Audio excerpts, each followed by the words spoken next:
प्रवक्ता स्क्रीनिंग भर्ती परीक्षा एवं अन्य सभी शिक्षक भर्ती परीक्षा से संबंधित आप सभी प्रतिभागियों को मेरा सादर नमस्कार। मैं नीलेश सनवाल आज के इस लेक्चर में लेकर के आया हूं जो हमारा यूकेपीएससी उत्तराखंड लोक सेवा आयोग के द्वारा लेक्चरर स्क्रीनिंग परीक्षा के लिए जो सिलेबस बना है, तो साहब उसकी जो सेकेंड यूनिट है उसमें एक जगह पर लिखा है शिक्षण प्रक्रिया एवं संप्रेषण और उसके आगे लिखा हुआ है संप्रेषण के प्रकार एवं अच्छे संप्रेषण की विशेषताएं। तो उसमें जो मेन एक टॉपिक है शिक्षण प्रक्रिया टीचिंग प्रोसेस, तो आप गलती से उस टीचिंग प्रोसेस को मिस मत कर दीजिएगा, क्योंकि तो उसमें लिखा है शिक्षण प्रक्रिया एवं संप्रेषण, टीचिंग प्रोसेस एंड कम्युनिकेशन। तो शिक्षण प्रक्रिया से लास्ट ईयर भी आयोग ने प्रश्न उठाया था। वह प्रश्न यह था, आप लोग आयोग का जो पेपर देख सकते हैं, बाद में हम भी ऐसे बहुत सारे एमसीक्यू डिस्कस करेंगे और पेपर भी डिस्कस करेंगे, एक बार ही सिलेबस हो जाए। क्वेश्चन साहब ये था कि शिक्षण प्रक्रिया के घटक हैं, शिक्षण के घटक हैं, कंपोनेंट्स ऑफ टीचिंग। तो उसमें बहुत सारे ऑप्शन थे, 4 ऑप्शन थे मीन्स, उसमें से एक जो करेक्ट आंसर था वो था शिक्षक, छात्र और पाठ्यक्रम, या शिक्षक, पाठ्यक्रम और छात्र।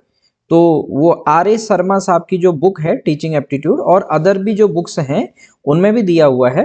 तो मेरे कहने का मतलब है टीचिंग प्रोसेस से भी आपका क्वेश्चन बनेगा। तो आज, और ये काफ़ी लेंदी अपने आप में है टीचिंग प्रोसेस शिक्षण, तो ये वीडियो थोड़ा लेंदी हो सकता है लेकिन आपको बहुत इंपॉर्टेंट पॉइंट इसमें मिलेंगे। तो मेरी आप सभी लोगों से रिक्वेस्ट है, आप धैर्य के साथ इन नोट्स को जो मैंने अपनी तैयारी के दौरान बनाए थे इनको आप सुनिए, समझिए, क्यों तो आपको ये शायद 1 घंटे में अगर वीडियो बने विद इन 1 आवर, तो आपको 1 घंटे में वह मैटर मिलेगा जिसको शायद मुझे उस समय तैयार करने में 4 से 5 दिन लगे हों। तो आइए सर शुरुआत करते हैं। तो सबसे पहले देखिए, शिक्षण अंग्रेजी के शब्द टीचिंग का हिंदी पर्याय है, आप सभी को पता है। शिक्षण एक सामाजिक प्रक्रिया है, आपको ये पॉइंट ध्यान में रखने हैं। शिक्षण केवल कला नहीं होती है सर, ये क्वेश्चन भी बार बार पूछा जाता है, शिक्षण केवल कला है केवल विज्ञान है, आप सभी लोगों को ये पहले से आता भी होगा, शिक्षण कला और विज्ञान दोनों है। शिक्षण एक निरंतर चलने वाली प्रक्रिया है। अब इसके बाद हम आगे चलते हैं जो इंपोर्टेंट पॉइंट है वही आपको यहाँ पे मेन मिलेंगे। तो साहब देखिए, जॉन एडम्स, ये ध्यान में रखिएगा आप, जॉन एडम्स के अनुसार शिक्षण एक द्विध्रुवी प्रक्रिया है, means teaching is a bipolar process. किसने कहा?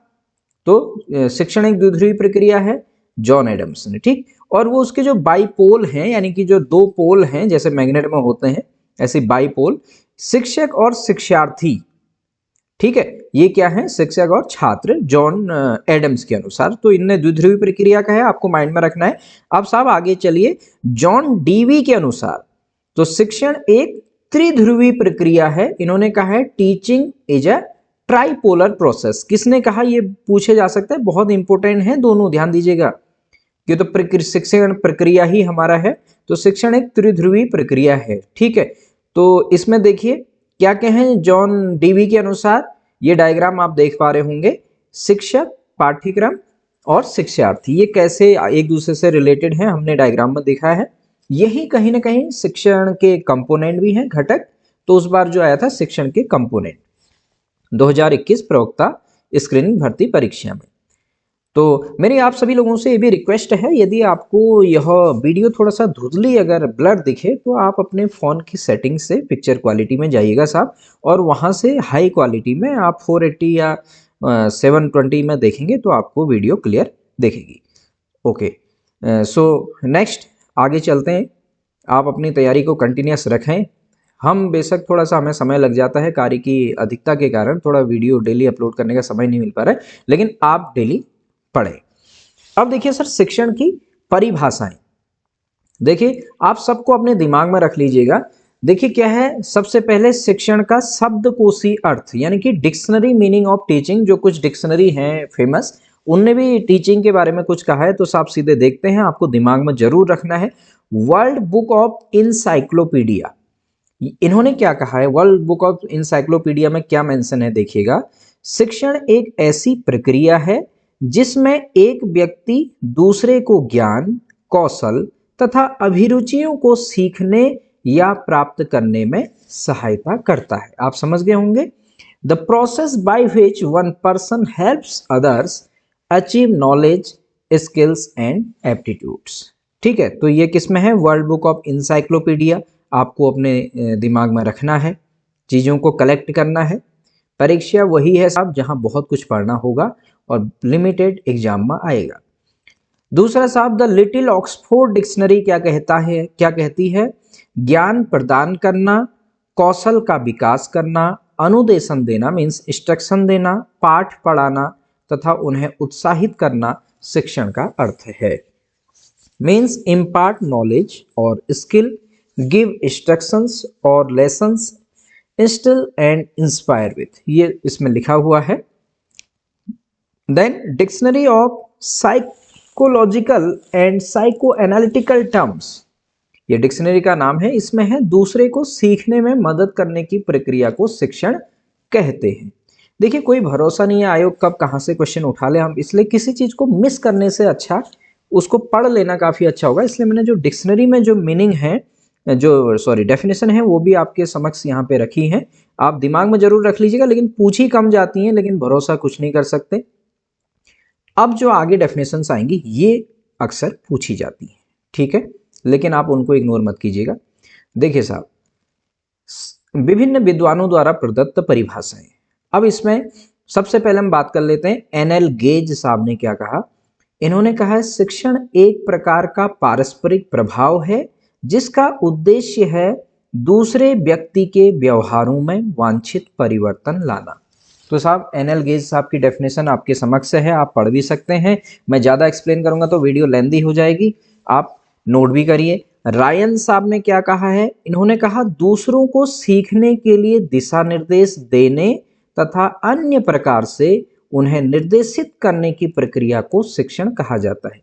मैं आपसे पूर्व में भी कहते आया हूं, जो डेफिनेशंस हैं ये हर बुक में थोड़ा थोड़ा शब्दों का हेरफेर हो सकता है, लेकिन कुछ ऐसे शब्द होते हैं जो हर बुक में मिलते हैं।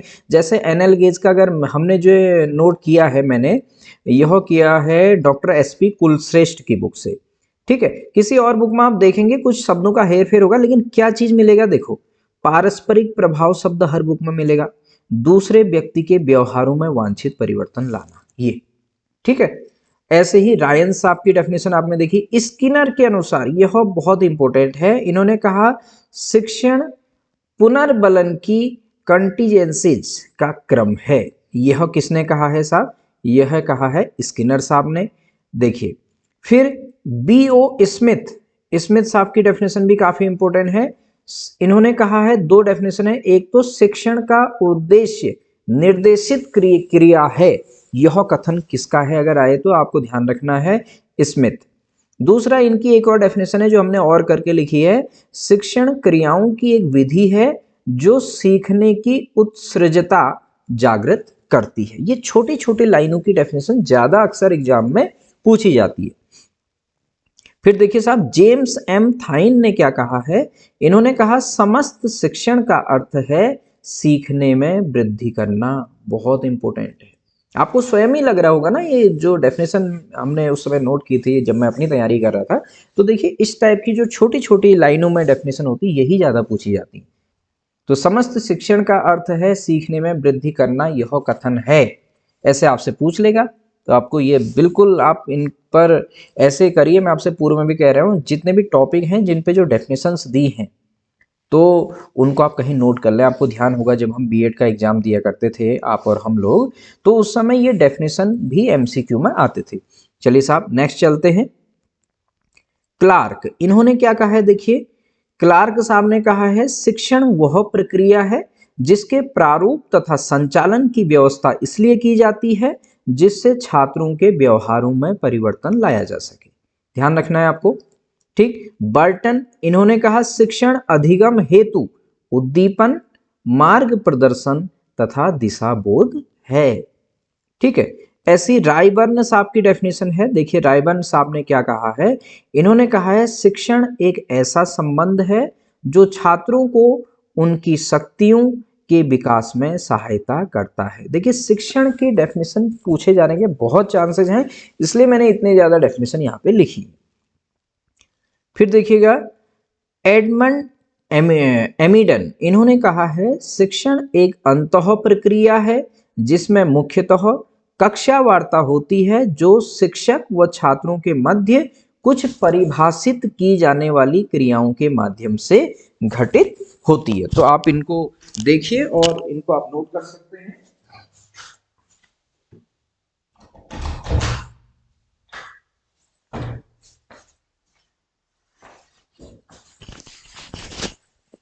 ओके, तो आपने यहाँ तक कुछ इंपॉर्टेंट डेफिनेशंस देखी होंगी, आप इनका स्क्रीनशॉट लें या अपने नोट्स बनाएं, जैसे भी आप करें, ठीक है। अब इसके बाद सब आगे चलते हैं 10th, फिर इंपॉर्टेंट डेफिनेशन होगी। एच.सी. मॉरिसन साहब ने क्या कहा, इन्होंने कहा है शिक्षण एक परिपक्व व्यक्तित्व तथा, हाँ ध्यान दीजिए यह बहुत इंपॉर्टेंट डेफिनेशन है, बहुत बार पूछी जाती है। शिक्षण एक परिपक्व व्यक्तित्व तथा कम परिपक्व व्यक्तित्व के मध्य आत्मीय या घनिष्ठ संबंध ऑब्लिक संपर्क है जिसमें कम परिपक्व को शिक्षा की दिशा की ओर अग्रसर किया जाता है। काफी इंपॉर्टेंट डेफिनेशन है सर शिक्षण की, एच.सी. मॉरिसन साहब की। ऐसी डॉक्टर शिव के मित्रा साहब की डेफिनेशन देखिए, इन्होंने कहा teaching is a series of acts carried out by a teacher and guided by the formulation of teaching task in a formalised instructional situation. तो ये किसने कहा है, डॉक्टर शिव के मित्रा। तो इसको भी आप ध्यान में रख लीजिएगा, इनकी डेफिनेशन अक्सर ऐसे इंग्लिश में ही पूछी जाती है, इसलिए मैंने ये लिखा हुआ है। Doctor SP. कुलश्रेष्ठ साहब, इन्होंने कहा शिक्षण प्रक्रियाओं की एक ऐसी व्यवस्था है जिसमें एक व्यक्ति दूसरे को ज्ञान प्रदान करने के लिए शिक्षण के कार्य को संपन्न करने के लिए अनेक प्रकार की क्रियाएं करता है और छात्रों के व्यवहार में आत्मीयता के साथ वांछित परिवर्तन लाने का प्रयास करता है। तो ये तो सर कुछ इंपॉर्टेंट डेफिनेशंस थी। अब हम आगे चलते हैं, शिक्षण की प्रकृति तथा विशेषताएं, क्योंकि तो आगे का कंटेंट हमारा काफी इंपॉर्टेंट है, सब पूरा इंपॉर्टेंट है। अब देखिए मेन ये पूछे जाते हैं, जो पॉइंट लिखे हैं ध्यान में दीजिए, हर एक पॉइंट इंपॉर्टेंट है। शिक्षण कला एवं विज्ञान दोनों है, दिमाग में रख लीजिए। शिक्षण का कार्य ज्ञान प्रदान करना है, आपको पता है। शिक्षण एक कौशल युक्त क्रिया है, क्यों तो इसमें कौशल स्किल्स का यूज होता है। शिक्षण में सांकेतिक, क्रियात्मक तथा शाब्दिक व्यवहार निहित रहते हैं। आपको पता है कभी हम सांकेतिक रूप से भी कभी एक्टिविटी भी करते हैं, और बोलना लेक्चर तो इसमें होता ही है। ये ध्यान दीजिएगा, शिक्षण की समस्त प्रक्रियाओं का आधार साइकोलॉजी यानी कि मनोविज्ञान है। शिक्षण छात्रों के पूर्व ज्ञान पर आधारित होता है। अच्छे शिक्षण में व्यक्ति स्वयं सीखने के लिए प्रेरित होता है। ध्यान दीजिएगा, ये जो एमसीक्यू आते हैं ना, अगर आप थोड़ा सा इनको देख लेंगे तो आप वहां पे गलत नहीं करेंगे। उसके बाद से देखिए सर, अच्छा शिक्षण प्रगतिशील होता है। अच्छा शिक्षण निदानात्मक तथा उपचारात्मक होता है। निदानात्मक मतलब जो छात्रों की अगर कहीं पर कोई प्रॉब्लम है तो उसको सॉल्व करना, और उपचारात्मक मतलब रेमेडियल टीचिंग, जहां पर छात्र कम सीख पा रहे हैं तो उनके लिए एक्स्ट्रा क्लासेस या उनके लिए हम कुछ एक्स्ट्रा करें, दैट इज रेमेडियल यानी कि उपचारात्मक। अच्छा शिक्षण निर्देशात्मक होता है, आदेशात्मक नहीं। ध्यान दीजिएगा, अच्छे शिक्षण में छात्र क्रियाशील बने रहते हैं, तो इससे आपकी एक समझ डेवलप होती है और आप इजीली क्वेश्चन कर लेंगे, इसलिए हम इस पे ज्यादा समय नहीं ले रहे हैं। आगे बढ़ते हैं साहब, यहां से बड़ी इंपॉर्टेंट चीजें आएंगी। ग्रीन 1964 में ग्रीन साहब ने शिक्षण की प्रकृति को स्पष्ट करने के लिए टीचिंग टोपोलॉजी का निर्माण किया। ध्यान रखना, सर्वप्रथम टीचिंग टोपोलॉजी का निर्माण किसने किया, ग्रीन महोदय ने किया 1964। इन्होंने, ये इनकी टीचिंग टोपोलॉजी है, जो डायग्राम जैसा आप देख रहे हैं, इसमें प्रशिक्षण ट्रेनिंग, ये आपस में अनुदेशन इंस्ट्रक्शन, फिर अनुकूलन यानी कि कंडीशनिंग, और हमारे पास है इंडोक्राइनेटिंग, ठीक है, ये भी आपस में ऐसे जुड़े होंगे। तो ये ग्रीन साहब की क्या है, टीचिंग की एक टोपोलॉजी इन्होंने दी थी, ठीक है, कि इसमें ये चीजें जुड़ी आपस में रहती हैं।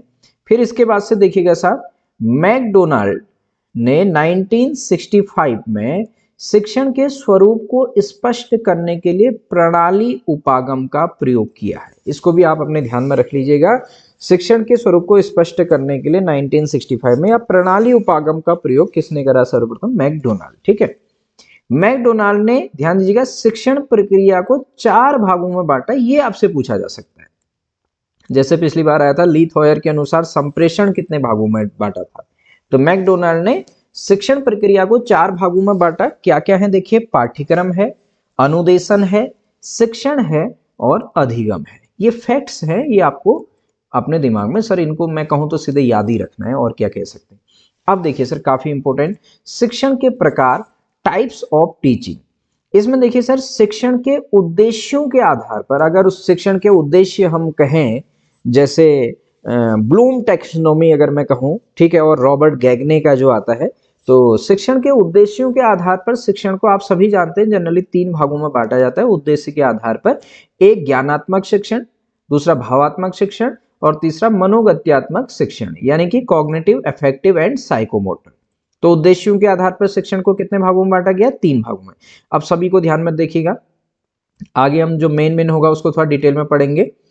फिर देखिए सर शिक्षण के स्तरों के आधार पर, ठीक है, यानी कि लेवल के अकॉर्डिंग, तो लेवल के अकॉर्डिंग कितने भागों में बांटा गया है? फिर से 3 भागों में, ध्यान दीजिएगा।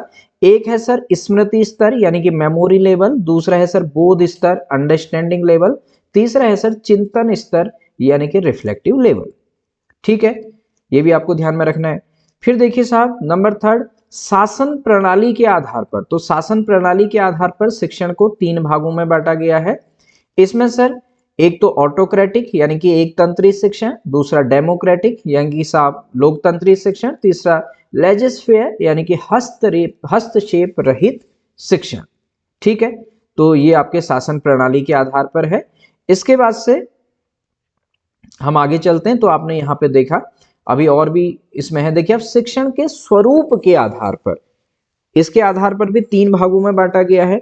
तो साहब आप देखिए, पहला है डिस्क्रिप्टिव, डायग्नोस्टिक एंड रेमेडियल यानी कि वर्णनात्मक, निदानात्मक और उपचारात्मक शिक्षण। आप वीडियो को देखिए, अपने नोट्स बनाइए और सब आपको ये आपने दिमाग में याद रखने हैं। फिर और कहीं ना कहीं आपने बीएड के दौरान भी पढ़ा होगा। फिर शैक्षिक क्रियाओं के आधार पर 3 भागों में शिक्षण को, यानी कि इसमें क्या क्या आता है सर? प्रस्तुतिकरण, प्रेजेंटेशन, डेमोस्ट्रेशन यानी कि प्रदर्शन, यानी कि तीसरा एक्शन यानी कि कार्य करना। ठीक है, अब देखिए सब इम्पोर्टेंट, ये अपने आप में क्वेश्चन है जो मैं पार्ट बता रहा हूं ना आपको। शैक्षिक क्रियाओं के आधार पर शिक्षण प्रक्रिया को बांटा गया है, कितने भागों में बांटा गया है? 1 2 3 ऐसे 4 ऐसे ऑप्शन आएंगे वहां। ठीक है, 2 3 4 5 जो भी है, तो अपने आप में सभी क्वेश्चन है। देखिएगा साहब नंबर 6, शैक्षिक व्यवस्था के आधार पर। तो इसके आधार पर भी 3 भागों में बांटा गया, मैक्सिमम 3 ही है। ठीक है, कौन कौन सा? अब कभी क्वेश्चन आ सकता है कि शैक्षिक व्यवस्था के आधार पर शिक्षण का भाग नहीं है। 3 तो होंगे, एक नहीं होगा, इसलिए आपको सबको याद भी करना है। ध्यान दीजिएगा, ऐसा नहीं कि शॉर्टकट में सब में 3 ही पार्ट है तो 3 टिक करके आ जाएंगे, नहीं, शॉर्टकट हमेशा खतरे का होता है। तो अब देखिए, तो इसमें क्या है? औपचारिक यानी कि फॉर्मल, नॉन फॉर्मल सर अनौपचारिक, एंड इनफॉर्मल दैट इज निरौपचारिक। तो शैक्षिक में व्यवस्था के आधार पर ये भी आपने देखा। अब हम चलते हैं नेक्स्ट स्लाइड पे। तो सर वो तो मैंने शिक्षण के आपको प्रकार बताए थे, अब होता है सर शिक्षण के चर।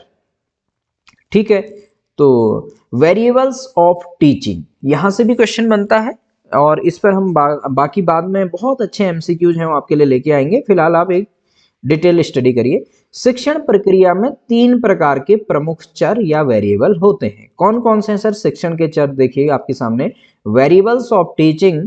पहला होता है इंडिपेंडेंट वेरिएबल, स्वतंत्र चर। दूसरा होता है सर डिपेंडेंट वेरिएबल, आश्रित चर। और तीसरा होता है सर इंटरवेनिंग वेरिएबल, हस्तक्षेप चर।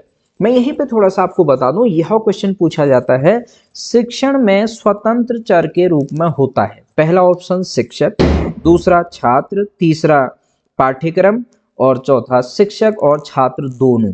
तो ध्यान दीजिएगा, स्वतंत्र चर केवल शिक्षक होता है, आश्रित चर में छात्र होते हैं, हस्तक्षेप चर में शिक्षक और छात्र के बीच में कौन इंटरफेयर करेगा? हस्तक्षेप, यानी कि शिक्षक और छात्र के बीच में अधिगम, टीचिंग लर्निंग प्रोसेस यानी कि शिक्षण अधिगम प्रक्रिया चल रही है।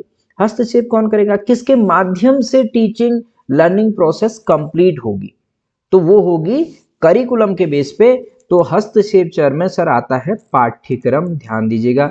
दूसरा, शिक्षक छात्र को ज्ञान दे रहा है, किसके बेस पे देगा साहब? उसकी कुछ टीचिंग मेथड्स होंगी, शिक्षण विधियां, वो भी इसमें आएंगी, शिक्षण प्रविधियां, शिक्षण कौशल, ये सब हस्तक्षेप चर में आते हैं। हम आगे इसको डिटेल में डिस्कस भी करेंगे। फिलहाल 3 चर हैं, अच्छा, मैंने यहीं पर इसको नोट्स में लिखा भी होगा पहले, तो मेरे को थोड़ा रिकॉल हो गया था कि ये होता है, मैंने सोचा कहीं नहीं होगा। चलिए, बहुत बढ़िया हो गया। स्वतंत्र चर, देखिए ये पीडीएफ आगे ओपन हुआ तो इंडिपेंडेंट वेरिएबल में देखिए शिक्षण प्रक्रिया में शिक्षक स्वतंत्र चर के रूप में कार्य करता है। ये क्वेश्चन पूछा जाता है, मैं आपको यहीं पे बता रहा हूँ, ठीक है। वह छात्रों को अधिगम अनुभव प्रदान करने के लिए विभिन्न प्रकार के कार्य करता है। शॉर्ट में नोट्स हैं, टू द पॉइंट, जो भाई एग्जाम में आता है वही लिखा हुआ है, फालतू का इतिहास नहीं लिखा हुआ है। दूसरा देखिए सर, अब आश्रित चर। आश्रित चर मीन्स डिपेंडेंट वेरिएबल। तो शिक्षण प्रक्रिया में छात्र आश्रित चर के रूप में होता है, ये भी आपको दिमाग में रखना है। तीसरा देखिए सर, हस्तक्षेप चर, जो मैंने अभी आपको एक्सप्लेन करा वही आ गया कहीं ना कहीं।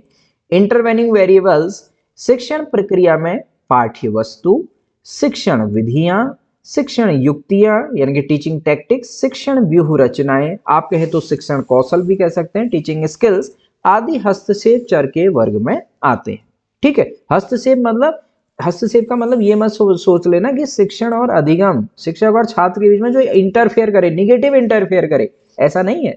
This is a positive interfere, यानी कि भाई शिक्षण अधिगम प्रक्रिया, जब तक आपके पास सिलेबस ना हो, आपके पास बुक ना हो, आपके पास आपको टीचिंग स्किल ना आते हो, आपके पास टीचिंग मेथड्स का आपको ज्ञान नहीं हो, तो आप एक अच्छे शिक्षक के रूप में कार्य नहीं कर सकते। तो हस्तक्षेप एक पॉजिटिव इंटरफेयर है, ठीक है। अब ये सभी चर शिक्षण प्रक्रिया में हस्तक्षेप करते हैं। ये सभी चर मिलकर शिक्षण प्रक्रिया को पूर्ण बनाने का प्रयास करते हैं। क्लियर हो गया? तो ये थे हमारे पास टीचिंग पर वेरिएबल्स। अब इसके बाद से हम आगे चलते हैं शिक्षण चरों के कार्य। तो आप यहां पे देख पा रहे होंगे, तो देखिए शिक्षण चरों के कार्य यदि आपको ये दिख रहा है, तो जो चर हैं, जो वेरिएबल हैं, इनके कुछ फंक्शंस हैं।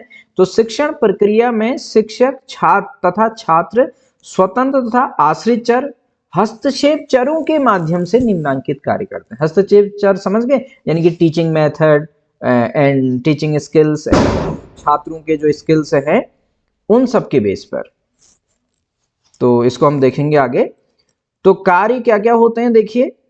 नंबर फर्स्ट, एक्चुअली जहाँ पे मैं अभी पोस्टेड हूँ वहाँ पे थोड़ा सा बंदर आए हुए हैं, तो बाहर जो आप लोगों को डरने की जरूरत नहीं है। जो बड़ी आवाज़ आई होगी वो बम की आवाज़ थी, जो स्थानीय जनता के लोग हैं वो बम के द्वारा बंदरों को भगा रहे हैं। ठीक है, एनी हाउ, ओके, नेक्स्ट चलते हैं सर। तो क्या है, हस्तक्षेप चरों के माध्यम से निम्नांकित कार्य करते हैं। निदानात्मक कार्य, दूसरा उपचारात्मक कार्य, और तीसरा मूल्यांकन संबंधी कार्य। तो इसमें जनरली यही पूछा जाता है कि किस टाइप के वर्क हैं। तो निदानात्मक हैं, उपचारात्मक हैं और मूल्यांकन संबंधी कार्य हैं। कैसे कार्य होते हैं उनको मैं आपके समक्ष यहाँ पर रखने की कोशिश कर रहा हूँ। तो आप देखेंगे, एक मिनट, थोड़ा हमको डिस्टर्ब हो रहा है, हम इनको बोलते हैं।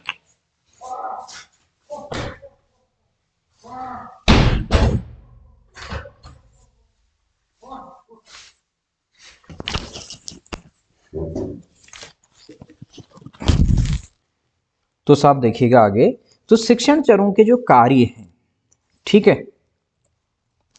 तो इसमें आप जैसे देख पा रहे होंगे निदानात्मक कार्य में क्या होता है और उपचारात्मक में क्या क्या आता है, मूल्यांकन में क्या क्या आता है, समझिए।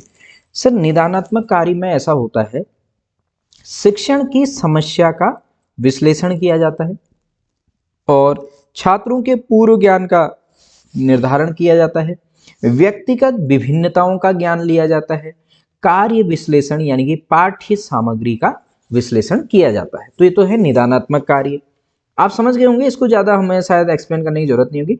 उपचारात्मक कार्य में क्या आता है, रेमेडियल, जहां पर हम देते हैं टीचिंग में। तो इसमें शिक्षण कौशल, नीति एवं युक्ति का चुनाव करना, यह शिक्षण के कौन से कार्य से संबंधित है, यह है उपचारात्मक कार्य, ध्यान में रखना आपको। पृष्ठपोषण की प्रविधियों की व्यवस्था करना, इनकी फीडबैक, ये भी उपचारात्मक कार्य है। निदान के अनुसार उपचार करना, ये तो आप समझिएगा। मूल्यांकन कार्य में मानदंड परीक्षा की रचना करना, व्यवहार परिवर्तन का मूल्यांकन करना। तो मेन जो है आप इसको समझ लीजिए, आपके सम्मुख मैंने रखा है, बहुत एक्सप्लेनेशन की शायद जरूरत इसमें है नहीं, ठीक है। तो ये थे शिक्षण चरों के कार्य, को भी हमने यहाँ पे थोड़ा सा मेंशन किया है कि किस टाइप का कौन सा कार्य है। ठीक है, इंपॉर्टेंट है, ध्यान दीजिएगा।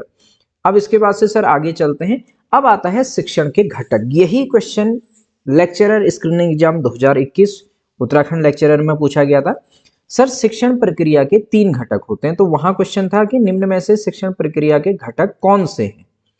ठीक है, तो उसका आंसर डायरेक्ट, अलग अलग ऑप्शन थे तो आंसर था शिक्षक, छात्र और पाठ्यक्रम।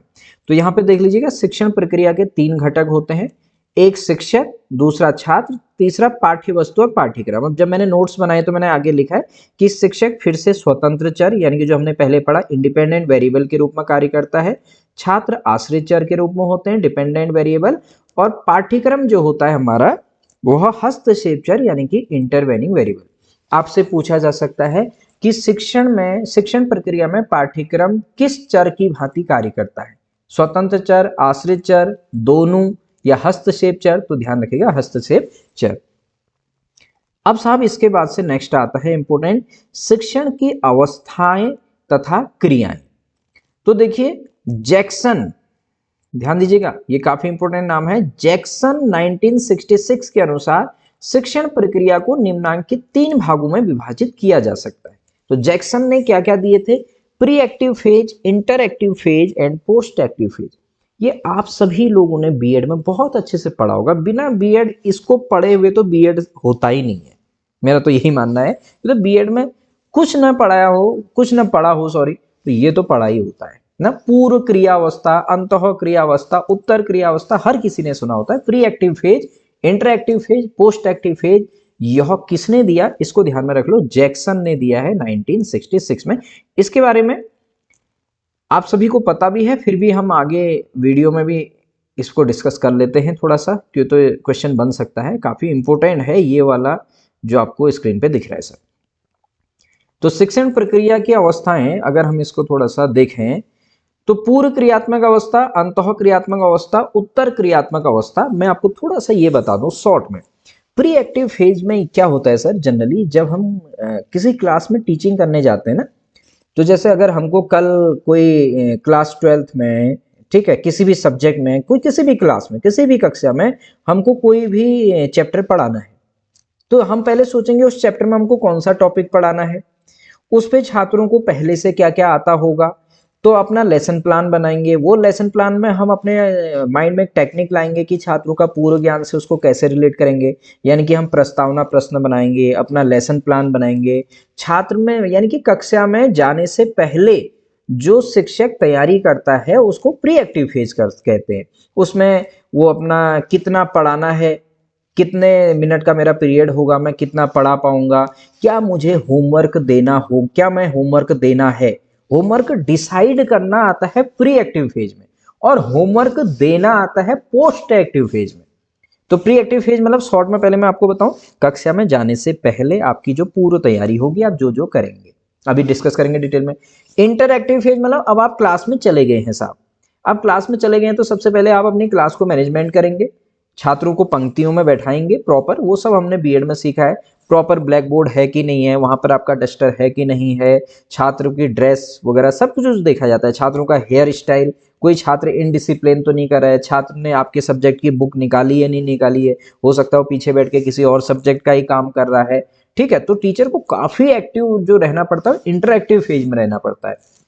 ठीक, और पोस्ट एक्टिव फेज मतलब इंटरएक्टिव फेज यह है कि जब आप पढ़ा रहे हैं। पोस्ट एक्टिव फेज वो होता है जब आपने पढ़ा तो लिया है, आपने अपना पढ़ाना बंद कर दिया है, लेकिन जो आपने टॉपिक पढ़ाया उसके बाद आपको इतना समय बचा के रखना है अपने क्लास में कि कम से कम 5 मिनट जो आपने पढ़ाया उस पर आप कुछ क्वेश्चन करें, छात्रों से उसका फीडबैक लेना बहुत जरूरी होता है। नहीं तो कितनी बार हम अपना लेक्चर देके चल देते हैं, छात्र को यही नहीं पता होता है लास्ट में पढ़ाया क्या था इस टॉपिक।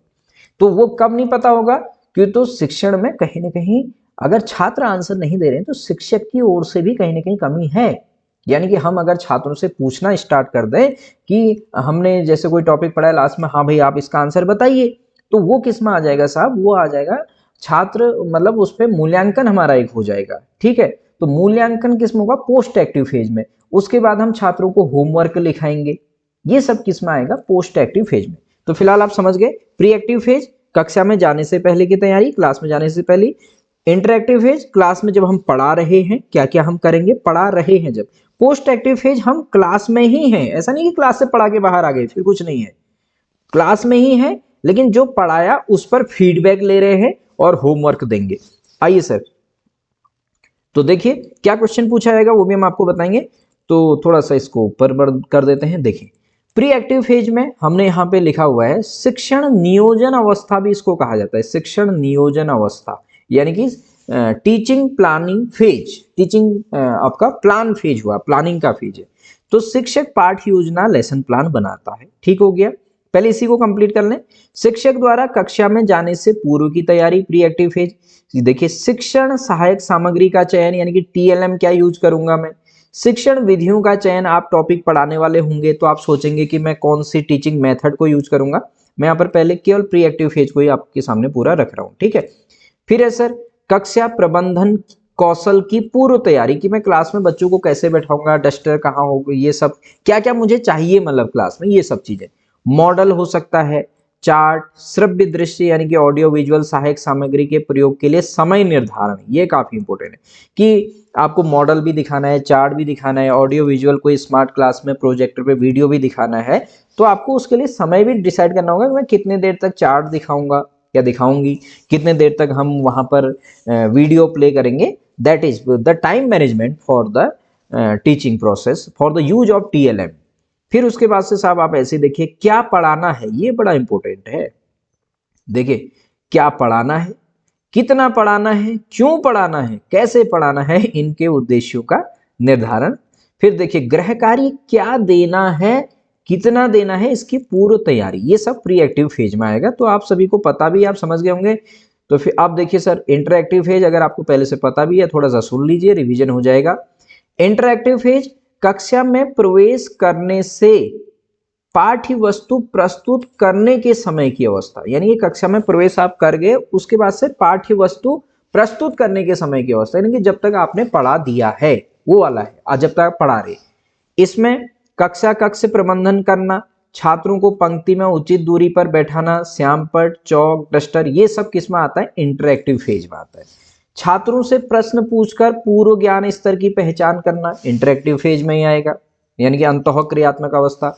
छात्रों के स्तर के अनुरूप शिक्षण करना, बहुत इंपॉर्टेंट बात है। पता लगा कितनी बार ना नहीं कहते हैं, बच्चे बोलते हैं पता नहीं आज सर ने क्या पढ़ाया, सब सर के ऊपर से गया।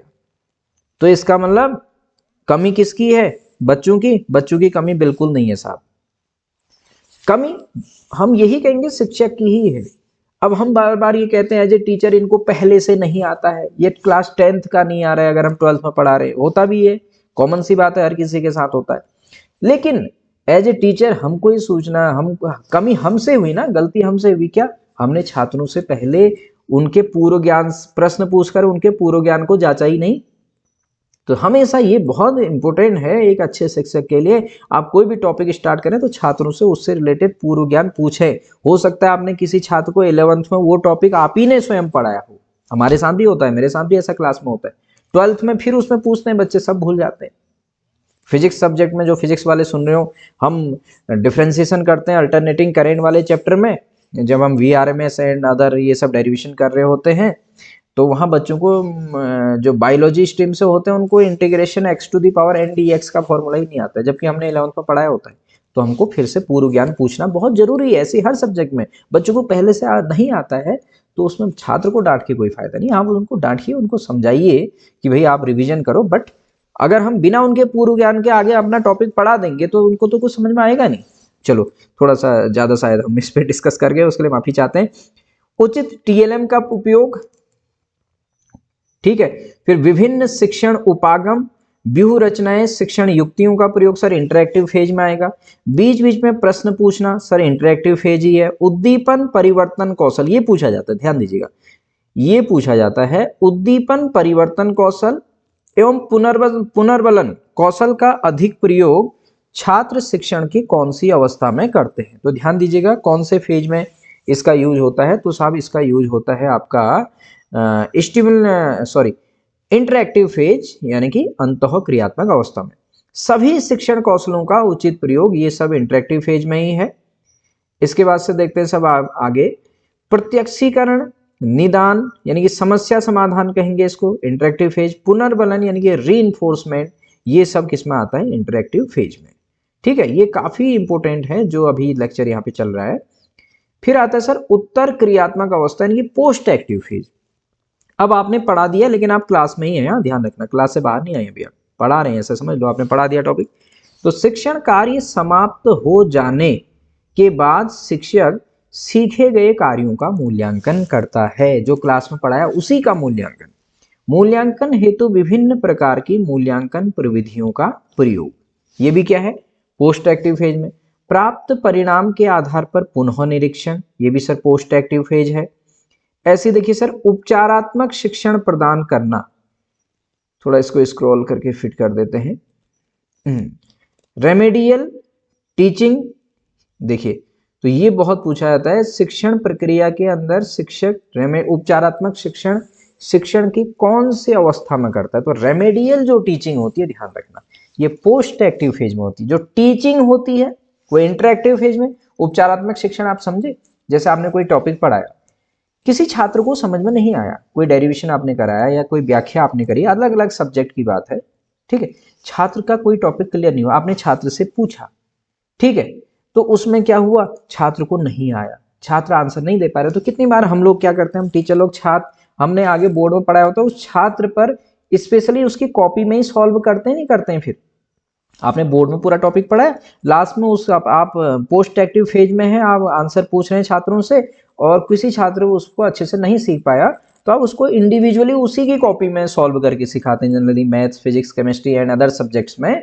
तो वहां पर क्या होता है, कॉमर्स है जैसे, और भी हो सकते हैं, ठीक है, बाकी सब्जेक्ट वाले नाराज ना हो, ठीक है। तो वहां पे क्या होता है, रेमेडियल टीचिंग दी जाती है, उसको रेमेडियल टीचिंग कहते हैं, उपचारात्मक शिक्षण। ध्यान दीजिएगा, पूछा जाता है साहब उपचारात्मक शिक्षण, ध्यान रख लो, पोस्ट एक्टिव फेज। छात्रों ने कितना सीखा, इसका इवैल्यूएशन, छात्रों के व्यवहार में कितना परिवर्तन हुआ, मूल्यांकन की विभिन्न विधियों का प्रयोग करना, ये सब पोस्ट एक्टिव फेज है। ये बहुत ज्यादा पूछा जाता है, ये मैंने एक एग्जाम में देखा भी है, ये क्वेश्चन पूछा गया था 8th नंबर का। कैसे पूछा गया था वो भी बताऊंगा। छात्र छात्राओं को परिणाम के आधार पर पृष्ठ पोषण यानी कि फीडबैक देना तथा पुनः योजना या शिक्षण प्रक्रिया या सुधारों में परिवर्तन से पुनः सुधार। छात्र छात्राओं को पृष्ठ पोषण हम किस में देते हैं, जैसे पृष्ठ पोषण का मतलब होता है अगर किसी छात्र ने कोई अच्छा काम करा है, हमने पढ़ाया, वो उसको बहुत अच्छे से समझ गया, उसने हमारे क्वेश्चंस का आंसर दिया, चाहे वर्बली हो, ओरल हो या फिर आपका रिटर्न में हो, तो हम उसको बोलते हैं very good, excellent, keep it up, शाबाश, या किसी से कहते हैं थोड़ा और मेहनत करो, ठीक है। तो ये फीडबैक है, पॉजिटिव और निगेटिव, ठीक है। निगेटिव से भी हम निगेटिव फीडबैक में पहले समझा चुका हूं, निगेटिव फीडबैक भी साहब ऐसा होता है जिससे हम छात्र को क्या होते हैं, छात्र के लिए अच्छा होता है, थोड़ा माध्यम थोड़ा डांटने का होता है, लेकिन उससे छात्र के व्यवहार में अच्छा परिवर्तन हो। तो क्वेश्चन क्या पूछा था मैं आपको बताता हूं। क्वेश्चन कुछ ऐसे था, एक एग्जाम में आया हुआ था, पृष्ठ शिक्षण की कौन सी अवस्था में शिक्षक द्वारा छात्रों को पृष्ठ पोषण दिया जाता है। वहां ऑप्शन क्या थे, ध्यान से सुनिए। वहां ऑप्शन था प्रथम, द्वितीय और तृतीय, चौथा था इनमें से कोई नहीं। वहां pre active phase, interactive phase, post active phase, ये नाम थे नहीं। प्राथमिक अवस्था में, द्वितीय अवस्था में और तृतीय अवस्था में कुछ ऐसे था। तो कौन सी अवस्था है पोस्ट एक्टिव फेज साहब, तृतीय अवस्था में। ये क्वेश्चन पहले पूछा जा चुका है। तो इनमें से क्वेश्चन बन सकते हैं। अगर आपको मेरी वीडियो ये पसंद आ रही है, अगर आपको कुछ अपना कंटेंट सही लग रहा है, तो आप क्या कर सकते हैं, इसमें एक अपनी तरफ से लाइक तो आपका बनता ही है। अब देखिए साहब, नेक्स्ट आगे चलते हैं, देखिएगा क्या है। अब देखिए सर, शिक्षण का राजनीतिक वातावरण लिखा मैंने। अब एक हेडिंग है शिक्षण का राजनीतिक वातावरण, बड़ा इंपॉर्टेंट होगा इसलिए लिखा होगा। शिक्षण प्रक्रिया का वातावरण राजनीतिक व्यवस्था के अनुसार भी होता है। शिक्षण का राजनीतिक वातावरण का मतलब कहीं भी यह बिल्कुल भी नहीं है कि हम शिक्षण में राजनीति करें। इसका मतलब यह है शिक्षण प्रक्रिया का वातावरण राजनीतिक व्यवस्था के अनुसार भी होता है। अब इसमें क्या क्या होता है सर राजनीति के अनुसार, एक तंत्र शासन जिसको हम ऑटोक्रेसी कहेंगे, डेमोक्रेटिक टीचिंग और हस्तक्षेप रहित यानी कि लेसेस फेयर टीचिंग, जो हमने पहले भी कहा था। तो एक तंत्र शासन में क्या होता है, देखिए साहब, इस व्यवस्था में शिक्षण प्रक्रिया शिक्षक प्रधान मानी जाती है, यानी कि टीचर ही सब कुछ होता है और शिक्षक की बात को शिक्षार्थी बिना तर्क के स्वीकार करते हैं, यानी कि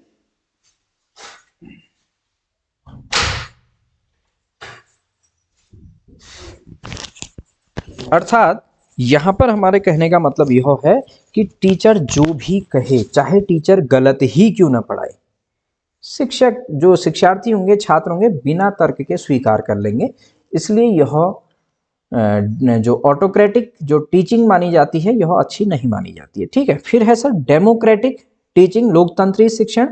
इस व्यवस्था में शिक्षक और शिक्षार्थी के संबंध मानवीय आधार पर होते हैं। ये ऐसी कितनी बार पूछ लेते हैं, क्वेश्चन ध्यान रखना कि शिक्षण की कौन सी व्यवस्था में शिक्षक और शिक्षार्थी के संबंध मानवीय आधार पर होते हैं, ऐसे ही क्वेश्चन उठा लेता है वो। एकतंत्र शासन, लोकतंत्री शिक्षण और हस्तक्षेप रहित शिक्षण। तो इसमें क्या आ जाएगा आपका लोकतंत्री। दोनों एक दूसरे के विचारों को सम्मान देते हैं और बिना किसी भय के अपने विचारों को प्रस्तुत करते हैं, यानी कि छात्र भी अपने थॉट वहां पर विचार यानी कि तर्क रख सकता है। तीसरा आता है सर हस्तक्षेप रहित शिक्षण, यानी कि लेसस फेयर टीचिंग। शिक्षण की यह व्यवस्था सबसे लचीली है। ध्यान रखिए, यहां से क्वेश्चन यही बनता है, इसमें शिक्षक एक मित्र के रूप में कार्य करता है। यही सबसे इंपॉर्टेंट पॉइंट है। छात्रों को अधिकतम सक्रिय होने के लिए अवसर प्रदान किए जाते। तो शिक्षण की कौन सी व्यवस्था में शिक्षक एक मित्र के रूप में कार्य करता है, ध्यान रखना। ऑटोक्रेटिक, एकतंत्री शिक्षण, लोकतंत्री शिक्षण या हस्तक्षेप रहित शिक्षण। तो जनरली हम सोच लेते हैं कि लोकतंत्री शिक्षण, डेमोक्रेटिक में टीचर मित्र के रूप में कार्य करेगा। नहीं साहब, गलत हो जाएगा। तो किस में होता है, लेसस फेयर टीचिंग में। ठीक है, नेक्स्ट सर आगे चलते हैं।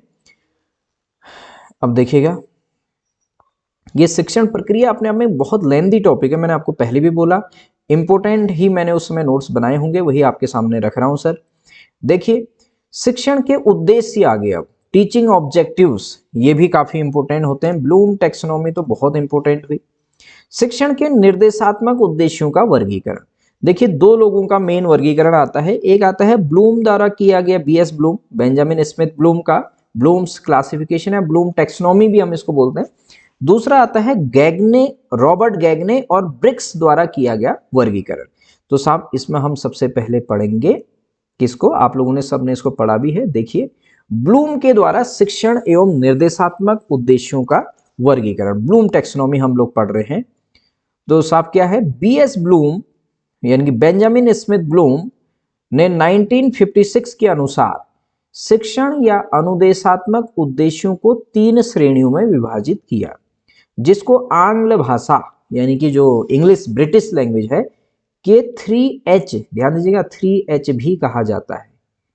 3H कौन कौन से थे, यानी कि ब्लूम ने क्या कहा कि शिक्षण या अनुदेशात्मक उद्देश्यों को 3 श्रेणियों में बांटा ना, 3H कह दिया। एक H का मतलब हेड, जिसको हम ज्ञानात्मक कहते हैं। दूसरा हार्ट, भावात्मक हो गया। और तीसरा हैंड, मनोसंचालित। देखिए, जो ज्ञानात्मक पक्ष, भावात्मक पक्ष, मनोसंचालित पक्ष जो हम पढ़ते हैं, मनोगत्यात्मक किसी बुक में लिखा रहता है। ज्ञानात्मक को ब्लूम ने हेड कहा, भावात्मक को ब्लूम ने हार्ट कहा, उसका हृदय, और मनोसंचालित हैंड यानी कि उसके हाथ। ठीक है, तो ध्यान में रख लीजिएगा। 3H का सिद्धांत भी ऐसे पूछ लेगा, आप ज्ञानात्मक, भावात्मक, मनोसंचालित में ही मत रहें, 3H को भी अपने ध्यान में रखें। शिक्षण के उद्देश्यों से संबंधित 3H सिद्धांत किसने दिया, आप कहोगे ये क्या है अभी 3H सिद्धांत। ठीक है, तो थोड़ा सा डीप स्टडी बहुत जरूरी है साहब। तो शिक्षण एवं निर्देशात्मक उद्देश्यों का वर्गीकरण। तो ज्ञानात्मक क्षेत्र ये कौन था, हेड था। भावात्मक क्षेत्र ये कौन सा था आपका, इसको हार्ट बोलेंगे। मनोसंचालित ये हैंड था। ठीक है, तो ज्ञानात्मक क्षेत्र जिसको हम कॉग्निटिव डोमेन भी कहते हैं, ध्यान दीजिएगा, इसमें से थोड़ा सा यह बौद्धिक क्षमता के विकास से संबंधित होता है। तो बौद्धिक विकास के संबंध, बौद्धिक क्षमता के विकास से कौन संबंधित होता है, ज्ञानात्मक ज्ञान क्षेत्र, ध्यान दीजिएगा। और शारीरिक विकास से, शारीरिक कौशल, बौद्धिक, इसको ऐसे भी पूछा जाता है। मैंने जो प्रीवियस टीचिंग मेथड पर शायद कोई टीचिंग कौशल पर जब MCQ अपलोड किया था, निम्न में से कौन शिक्षण का कौन सा क्षेत्र बौद्धिक कौशल के विकास से संबंधित है, ज्ञानात्मक क्षेत्र, ज्ञान क्षेत्र, भावात्मक ज्ञान क्षेत्र, मनोसंचालित ज्ञान क्षेत्र। ध्यान दीजिएगा, बौद्धिक कौशल के विकास से ज्ञानात्मक ज्ञान क्षेत्र है, यही अपने आप में क्वेश्चन है। इस ज्ञान क्षेत्र को 6 स्तरों पर विभाजित किया गया है। आप सभी लोग जानते हैं, सभी की जीभ पे होता है बीएड करने के बाद, ज्ञान, बोध, उपयोग, विश्लेषण, संश्लेषण और मूल्यांकन।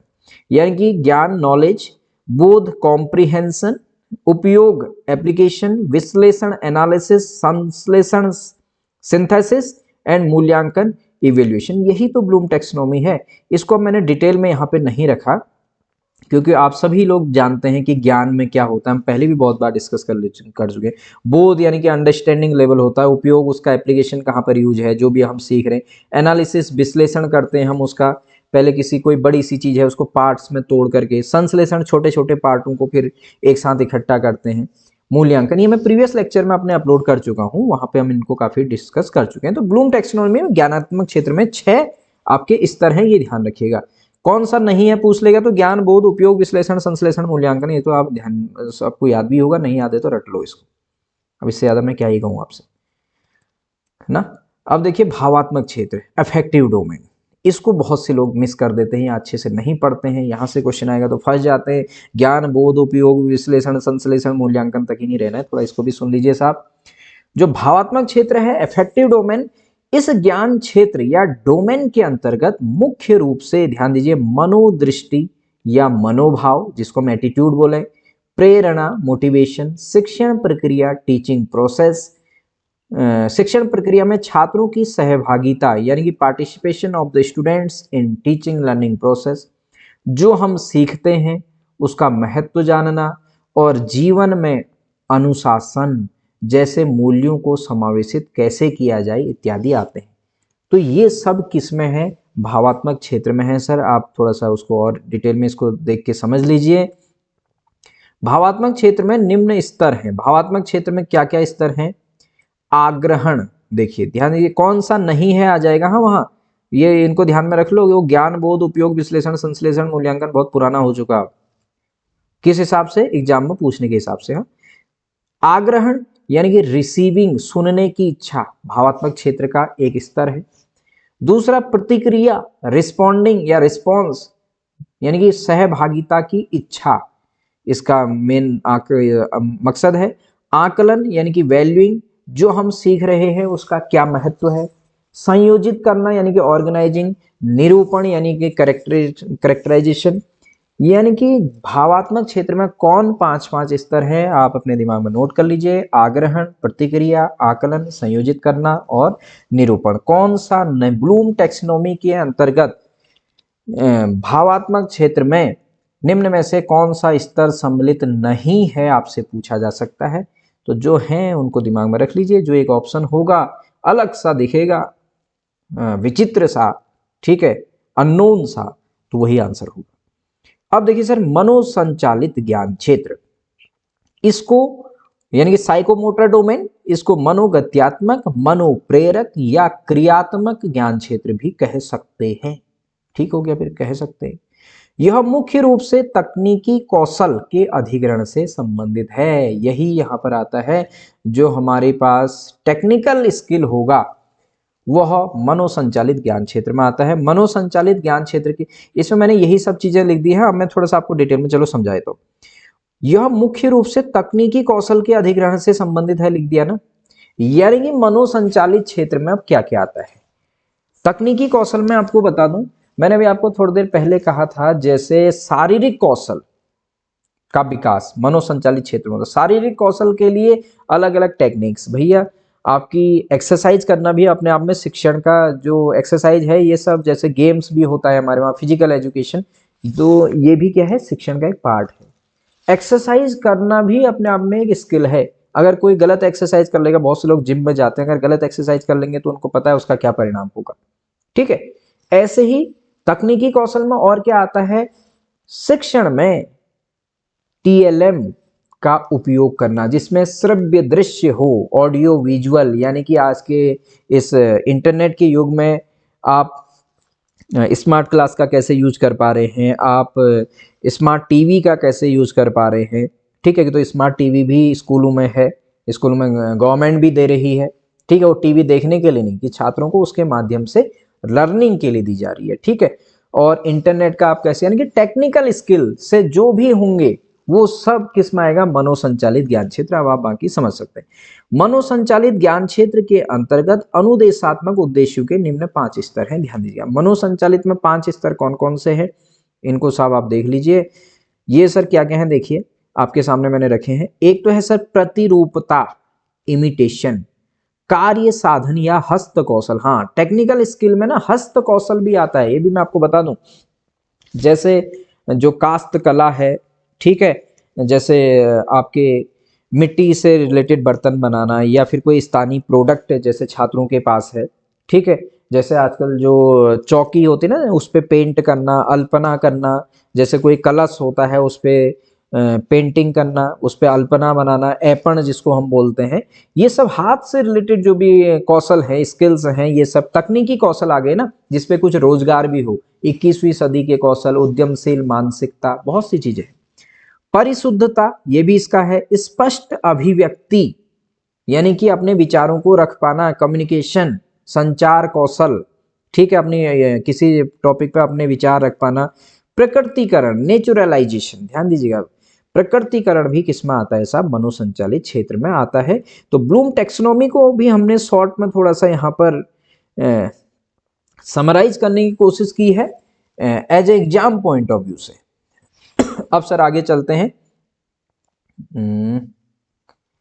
हाँ, अब मैंने थोड़ा सा क्या लिखा है देखिएगा।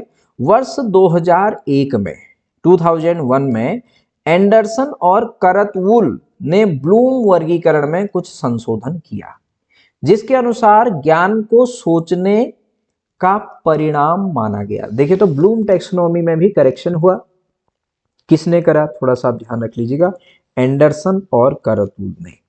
उन्होंने समझ के स्थान पर बोध शब्द, ये तो कहीं ना कहीं वैसे सेम ही है, इस पे ज्यादा हो नहीं, लेकिन संश्लेषण के स्थान पर सृजनात्मकता शब्द के प्रयोग पर अधिक बल दिया। जो हम ज्ञान, बोध, उपयोग, विश्लेषण, संश्लेषण ये हम कह रहे थे ना, तो उसमें जो संश्लेषण वाला था अनुप्रयोग से पहले, जो संश्लेषण के स्थान पर सृजनात्मकता, ठीक है, मेन ये ध्यान रख लीजिएगा। 2001 में एंडरसन और करतवुल ने ब्लूम टेक्सोनॉमी में क्या करा, करेक्शन करा, ठीक है, संश्लेषण की जगह पर सृजनात्मकता शब्द। अब एंडरसन और करतवुल ने जो संशोधित ब्लूम टेक्सोनॉमी दी, उसमें ध्यान दीजिएगा, इसके भी इन्होंने इसमें के अनुसार ज्ञान के 4 आयाम हैं। क्या है देखिए, एक तो तथ्यात्मक ज्ञान होता है, कहा इन्होंने, एक वैचारिक ज्ञान, एक प्रक्रियात्मक ज्ञान, एक मेट कॉग्निटिव हुआ है, मेरे से मेटा कॉग्निटिव होना चाहिए। इसको हम ध्यान दीजिएगा, मेटा कॉग्निटिव या मेट कॉग्निटिव भी हो सकता है, ठीक है, आप चेक कर लेना। इसको हम ज्ञान का ज्ञान भी कहते हैं। तो ज्ञान का ज्ञान किसको कहा जाता है, मेट कॉग्निटिव, अर्थात ज्ञान की प्राप्ति कैसे की जाए का ज्ञान, knowledge about how we can gain knowledge. ये ज्ञान की प्राप्ति कैसे की जाए, इसका ज्ञान किस में मिलता है, मेट कॉग्निटिव में। तो क्या है, संशोधित ब्लूम टेक्सोनॉमी है साहब। तो पहले ब्लूम टेक्सोनॉमी थी, फिर उसमें थोड़ा संशोधन हुआ, फिर हमने आपको बताया था रॉबर्ट गैगने और ब्रिक्स के द्वारा भी शिक्षण उद्देश्यों का वर्गीकरण किया गया था। तो इसमें थोड़ा सा हम देख लेते हैं। इस वर्गीकरण के अनुसार शिक्षण उद्देश्यों को निम्न श्रेणियों में विभाजित किया है। तो रॉबर्ट गैगने के अनुसार क्या क्या है देख ले, बौद्धिक कौशल है, दूसरा ज्ञानात्मक रणनीतियां, तीसरा मौखिक सूचना, चौथा संचालन तंत्र और शारीरिक क्षमता, पांचवा मनोदृष्टि। तो कौन सा नहीं है वहां आने के चांसेस रहते हैं, तो ठीक है, मनोदृष्टि मीन्स इनसाइट। तो आप इसको ध्यान में रख लीजिएगा साहब। इसके बाद से अब देखते हैं, आज तो मुझे ही ऐसा लग रहा है कि मैंने इतने नोट्स कैसे बना दिए होंगे उस समय। मैं 1 घंटे से लगातार 1 घंटा होने वाला है बोलने में ही हूँ, तो आप लोग तो इतना सुन सकते हैं ना। अब देखिए शिक्षण के स्तर, लेकिन ये सेल्फ स्टडी है सर, सेल्फ स्टडी है। तो वहाँ पर फिर जब हम सेल्फ स्टडी आते हैं तो हमको टेंशन हो जाती है ना कि हम कोचिंग में भी नहीं जा रहे हैं, हम घर ही में पढ़ रहे हैं, कहीं हमारा होगा नहीं होगा, कोचिंग में कोई कौन क्या जो पढ़ा रहा होगा किसी को, ये मेरे माइंड में भी आता था। लेकिन मैंने कहा होगा तो होगा, लेकिन हमको बुक पूरी पढ़नी है, क्योंकि तो जो भी पढ़ाएगा, कोचिंग भी अगर कोई कराए तो बुक से ही तो कराएगा। इसलिए मैं आपसे भी कहता हूँ कि आप इन नोट्स से आपको हेल्प हो रही, साथ में आप सेल्फ स्टडी जरूर करें। अब देखिए सर, शिक्षण के स्तर, अच्छा यहाँ पर क्या है, लेवल ऑफ टीचिंग, अच्छा ये भी बड़ा इंपॉर्टेंट है। देखिए शिक्षण के स्तरों के आधार पर शिक्षण को 3 स्तरों में विभाजित किया है, हमने आपको पहले बताया था। स्मृति स्तर, अवबोध स्तर और चिंतन स्तर। इस पे यहां से भी क्वेश्चन बनता है, इसलिए इसको थोड़ा सा डिटेल में पढ़ते हैं। तो सर पहला देखिए, शिक्षण का स्मृति स्तर, मेमोरी लेवल ऑफ टीचिंग, जिसको हम एमएलटी बोलते हैं। MLT means memory level of teaching. तो ध्यान, सबसे पहला ही क्वेश्चन बड़ा इंपॉर्टेंट है। हर्बर्ट शिक्षण के स्मृति स्तर के मुख्य प्रस्तावक है। तो शिक्षण का जो स्मृति स्तर है हर्बर्ट है। स्मृति स्तर में होता क्या है ना, छात्रों की याद करने की क्षमता बढ़ती है, स्मृति क्षमता बढ़ती है। आप सभी एक स्मृति होता है यानी कि लर्निंग होता है, ये अवबोध अंडरस्टैंडिंग होता है, चिंतन यानी कि यहाँ पर थिंकिंग प्रोसेस। तो स्मृति स्तर औपचारिक शिक्षण का प्रारंभिक चरण है। ठीक है, फिर है सर स्मृति स्तर शिक्षण अधिगम प्रक्रिया की एक उत्तेजन प्रतिक्रिया है। यह देखिए मैंने यहाँ पर ब्लैक पेन से इसको करा ना, स्टिमुलस रिस्पॉन्स है। तो ये बड़ा इंपॉर्टेंट पॉइंट है, स्मृति स्तर शिक्षण अधिगम प्रक्रिया की एक उत्तेजन प्रक्रिया, स्टिमुलस रिस्पॉन्स है। कभी कभी ये स्टेटमेंट जो लिखे हैं इन्हीं से क्वेश्चन बनते हैं साहब। अब देखिए, एमएलटी के 3 महत्वपूर्ण पहलू निम्न रूप में दिए गए हैं। यानी एमएलटी मतलब क्या, मेमोरी लेवल ऑफ टीचिंग। हाँ ध्यान रखना, शिक्षण का स्मृति स्तर। तो 3 पहलू क्या क्या होते हैं, एक तो होता है सामग्री का अधिगम, यानी कि इसको हम लर्निंग बोलेंगे जनरली। सामग्री का प्रतिधारण यानी कि रिटेंशन, आप जो सीख रहे हैं उसको कितने समय तक रिटेन कर पाते हैं अपने माइंड में, कितने देर तक याद कर पाते हैं ना। आज कुछ याद कराया, एक कविता याद करिए, क्वेश्चन कभी लर्न कराया, 3 दिन बाद भूल गए, तो 3 दिन तक आपकी वो क्या है, रिटेंशन पावर है। ठीक है, समझ गए प्रतिधारण का मतलब। आवश्यकता पड़ने पर सामग्री का पुनरुत्पादन यानी कि रिप्रोडक्शन। आवश्यकता पड़ रहे हैं तो आप उसको फिर से क्या करें, फिर से याद करें या उसको फिर से सीखें। अब शिक्षण के स्मृति स्तर के उद्देश्य देखिए साहब, क्या है उद्देश्य। Objectives of memory level of teaching. Sir पहला मुख्य उद्देश्य शिक्षार्थी को ज्ञान और सूचना प्रदान करना है। ठीक है भाई, कोई सूचना दे दी, छात्र उसको याद करेगा। यह तथ्यात्मक ज्ञान प्राप्त करने में सहायक होता है, जैसे फैक्चुअल नॉलेज। जैसे अभी जो मैं आपको पढ़ा रहा हूं, तो मैं आपको यही तो कर रहा हूं, स्मृति स्तर का ही तो ज्ञान करा रहा हूं, फैक्ट तो बता रहा हूं आपको। बीच बीच में कहीं पर मैं आपको अवबोध भी करा रहा था, जहां पर मैं एक्सप्लेनेशन दे रहा था ना, ज्यादा समझाने की कोशिश कर रहा था, वो कौन सा था, हमारा शिक्षण का अवबोध था। फिर चिंतन, वो आप करेंगे भाई। कोई फैक्ट मैंने आपको समझाया, हो सकता है आप उसको पूर्णतः एक्सेप्ट नहीं कर पा रहे हो, आपको उसमें डाउट आ रहा है, डाउट ही चिंतन स्तर है। जहां डाउट आया वहां चिंतन। ध्यान दीजिएगा, एक चीज मैं आपसे कहूंगा, more study more confusion, no study no confusion. तो कौन सा ज्यादा अच्छा है, मोर स्टडी मोर कंफ्यूजन ज्यादा अच्छा है या नो स्टडी नो कंफ्यूजन ज्यादा अच्छा है। मैं कहूंगा कोई भी अच्छा नहीं है, बस अच्छा है एक। मोर स्टडी मोर कंफ्यूजन अच्छा नहीं है, मोर स्टडी अच्छी है, मोर कंफ्यूजन अच्छा नहीं है। जो कंफ्यूज हो रहे हैं आप, कंफ्यूजन के जो तार हो रहे हैं उनको बांधना बहुत जरूरी है। स्टडी में जो ज्यादा पढ़ेगा वो डेफिनेटली कंफ्यूज होगा, लेकिन वो कंफ्यूजन जितना हो रहा है उसको क्लियर करते हुए अगर यदि आप चल रहे हैं तो वही बहुत अच्छी बात है। मोर स्टडी मोर कंफ्यूजन होगा ही होगा, लेकिन मोर कंफ्यूजन होना एक अच्छी बात नहीं है। आपको कंफ्यूजन होगा, लेकिन वो कंफ्यूजन को दूर करना बहुत जरूरी है। नो स्टडी नो कंफ्यूजन, वो तो फिर कुछ भी नहीं है। ठीक है, चलो फिर भी थोड़ा सा देखिए, फिर मैं थोड़ा एक्स्ट्रा बोल जाता हूँ, सॉरी माफी चाहेंगे, लेकिन शायद आप इतना वो परेशान नहीं होंगे, ऐसी आशा है। चलो देखिए सर, स्मृति स्तर में इसमें ब्लूम के वर्गीकरण के ज्ञान आधारित उद्देश्यों को सम्मिलित किया जाता है। तो ब्लूम के वर्गीकरण के ज्ञान आधारित उद्देश्य किस में सम्मिलित होते हैं, ध्यान दीजिएगा, स्मृति स्तर में। मैं बाद में जब एमसीक्यू लेके आऊंगा, आप उसमें सही से मेरे ख्याल से प्रयास करेंगे आंसर देने का। शिक्षण मुख्य रूप से विषय केंद्रित है।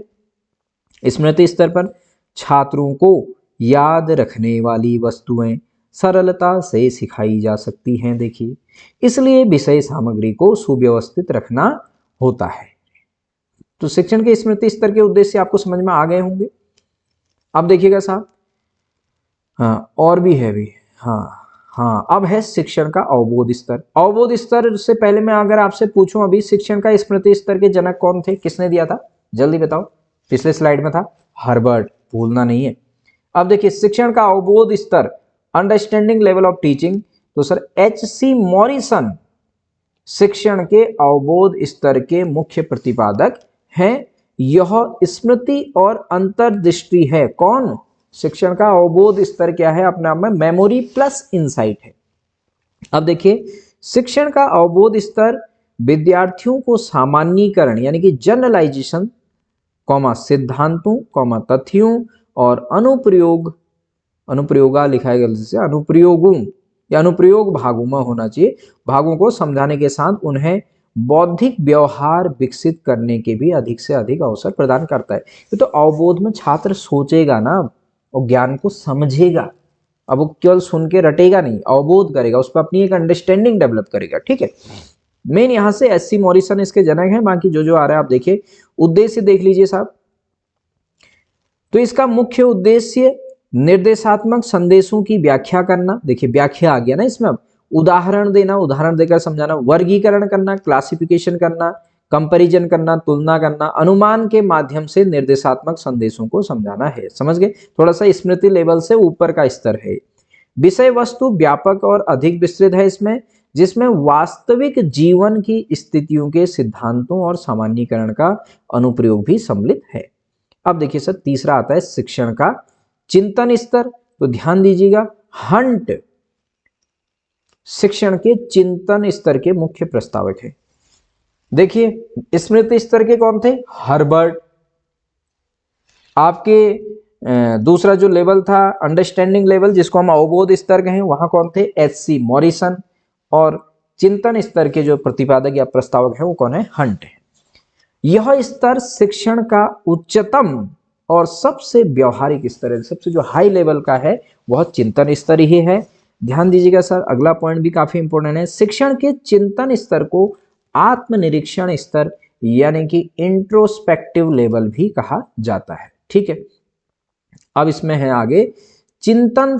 देखिए आगे देखते हैं, चिंतनशील स्तर पर शिक्षार्थियों को जीवन में वास्तविक समस्या संबंधी स्थितियों को हल करने के लिए प्रेरित करता है। चिंतनशील स्तर, हाँ, कक्ष यानी कि जीवन में जो वास्तविक समस्या, ये बहुत पूछा था, जीवन में जो वास्तविक समस्या संबंधी स्थितियों को हल करने के लिए प्रेरित करता है। यहां से एक क्वेश्चन आया था, मैं आपको याद दिला दूं, एक क्वेश्चन पूछा गया था एग्जाम में कि कोई शिक्षक कक्षा में शिक्षण कार्य के समय छात्रों को दैनिक जीवन से जुड़े सकारात्मक एवं नकारात्मक उदाहरण देता है, तो यह शिक्षण का कौन सा स्तर है? स्मृति स्तर, अवबोध स्तर या चिंतन स्तर? तो टीचर क्लास में पॉजिटिव एग्जाम्पल भी दे रहा है और निगेटिव एग्जाम्पल भी दे रहा है। इसका मतलब पॉजिटिव और निगेटिव दोनों दे रहा है, तो इसका मतलब क्या हो रहा है? किसी चीज का पॉजिटिव भी अगर हम आपको फैक्ट बताएं, नेगेटिव भी बताएं, इसका मतलब हम कुछ थिंक कर रहे हैं, हम कुछ सोच रहे हैं, हम चिंतन कर रहे हैं, तो चिंतन स्तर होगा। ठीक है, ऐसे क्वेश्चन पूछे जाते हैं।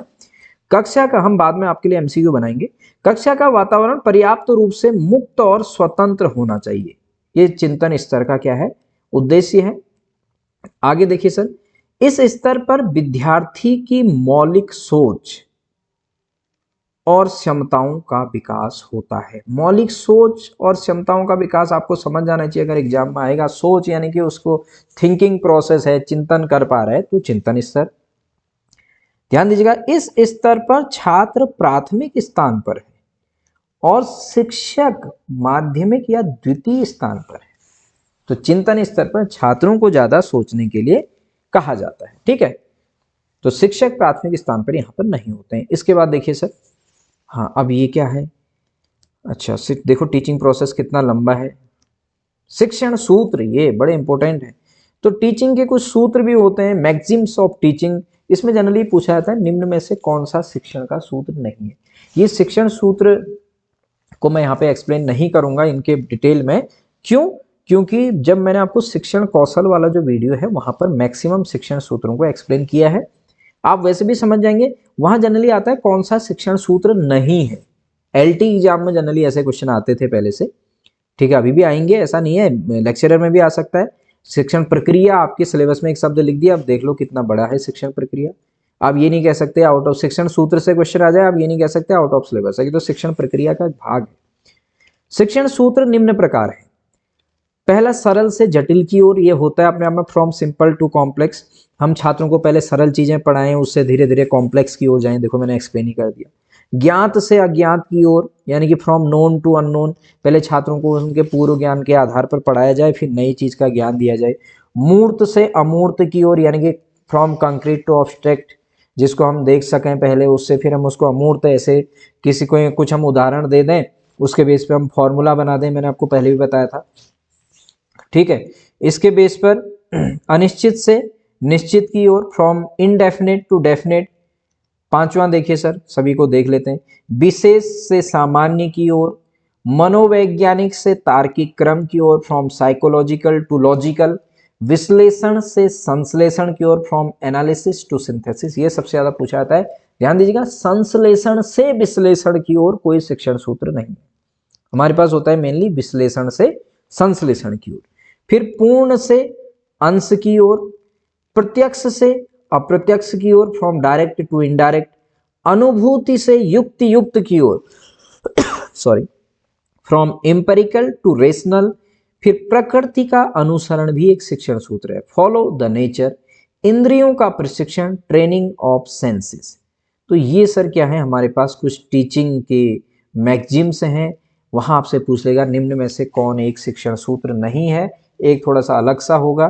तो शिक्षण सूत्र कौन कौन से हैं जनरली, आप इनको अपने माइंड में रख लीजिएगा। ठीक है, तो आज के इस लेक्चर में साहब हमने यहाँ पे इसको कवर करने की कोशिश की। लेक्चरर स्क्रीनिंग एग्जाम में जो हमारा शिक्षण प्रक्रिया एवं संप्रेषण, फिर आगे संप्रेषण के प्रकार, अच्छे संप्रेषण की विशेषताएं, उसमें शिक्षण प्रक्रिया जो लिखा है, आप उसको ये मत सोच लीजिएगा केवल संप्रेषण पढ़ना है आपको, शिक्षण प्रक्रिया ये पूरा पढ़ना है आपको।